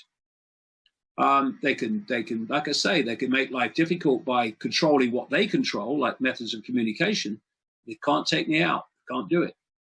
And that's where I'm coming from. And I will leave this world when I choose to leave it, and not when they do. End of frickin' story. Finito. That's what I'm talking about. Ladies and gentlemen, I know that you have so many more questions, and the questions that you have, you can actually find on David's website and on his YouTube channel. He has some excellent YouTube videos. Go to David Icke's YouTube channel. I've got the link in the video description box. Also check it out, davidicke.com. And if you want to get into the real detailed stuff, read his books. It'll blow your mind. You'll probably never be the same again, because you'll have this mind expansion process. I will say this: if you are religious and you read maybe The Biggest Secret or Infinite Love is the Only Truth, Everything Else is Illusion, I think that that would probably be definitely a happier read. It will be very difficult. Let's just put it that way. So be warned, if you are happy in your little box and you don't want to go out of it. I just wanted to throw that disclaimer out there, because your work is really mind-shattering and paradigm-shattering. David, it was a real honor to speak with you. Thank you so much for coming on the program. I've been wanting to speak with you for years. I read your book 13 years ago, The Biggest Secret, and it completely blew my mind, and things have never been the same. So may the force be with you. Be safe, and thank you. And dang it, you're on mute. There we go. Now, yeah, thanks very much, mate. I've enjoyed it. Probably the best book to read at the moment is the last one, the current one, Everything You Need to Know But Have Never Been Told, which pulls the whole thing together. And I've literally about 2 weeks from finishing a new book, which is so explosive. Those in power will have to take to their beds. So watch for that later in the year. I certainly will be, and I'm hoping for an autographed copy. Ladies and gentlemen, thank you for being here with us. You just witnessed history in the making. Be the change you want to see. Hacking the Matrix. Project.com